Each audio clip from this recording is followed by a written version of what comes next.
Well, when you meet somebody for the first time, what transpires? How can you be memorable? How can you make a connection with them? Because it's not easy to do when you meet someone and make a connection enough that they want to connect with you again or talk to you again.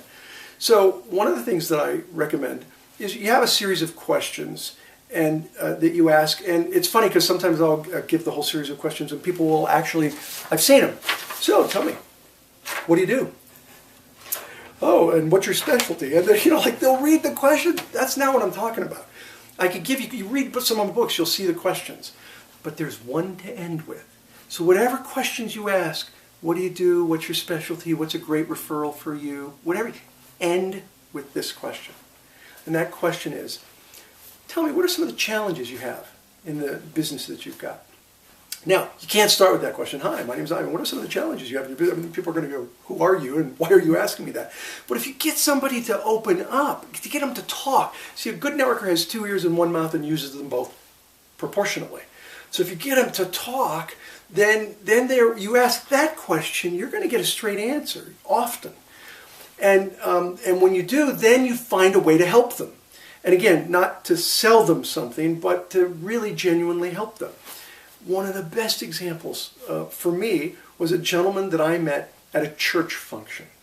Now, you can't really network at a church function. You don't walk around passing out business cards at a church function. But there was this guy, I wanted to get to know him. He was a very successful local businessman. So I asked him questions about what he did and what his specialties were and on and on. And then I got to that last question. So what are some of the challenges you have? And he said to me, the biggest challenge I have is we're too big to not be giving to the community, but too small to create our own foundation. And some years we have a lot of money that we want to contribute, but we don't want to give it all away. We'd like to hold it back and do something later. And I don't know how to fix that. I don't know how to deal with that. And I said, well, have you ever heard of a community foundation? He said, no, what are those? I said, well, I started a foundation with the California Community Foundation. What you do is you create a fund underneath the umbrella, and you can do it for a really small amount. I mean, at the time I did, it was like $10,000. You create your own fund. And I said, you can do that, and you put in whatever money you want into the fund, and then as you have charities that you want to give money to, you go through the California Community Foundation, your fund, and then you give whatever money. Some years you could give tens of thousands away if you want. Other years you may give nothing away. But it's based on how much money you have built up. And he said, oh my goodness, that is exactly what I have been looking for. Nobody's ever told me about that. Wait a minute, hang on a second.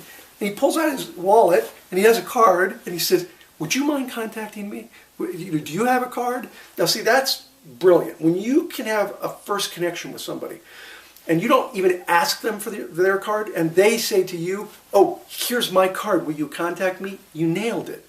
And the way you're going to generally do that is by asking questions, not by talking. Most people just talk and talk and talk rather than listen when they're networking. And so you ask a few of the right questions, especially that last one. You find out something that they need, and you genuinely help them. Now, most people you meet, when you don't do all of that, and you pick them up afterwards, pick up a phone and call them afterwards, they won't take your call. Or if they do, they're really hesitant. You think this guy would have taken my call if I called him a week later? Absolutely. In a heartbeat, he would take my call because I really helped him up. And by the way, the next day, I introduced him to the California Community Foundation and he created a fund. So there are ways that you can connect with someone for the first time and move pretty quickly to credibility. It doesn't happen often. But it happens often enough that you can really make a first contact last. I would love to see people submit stories about that. That first connection and how you made that linkage and how that linkage then led to a longer relationship. Yeah, that's great.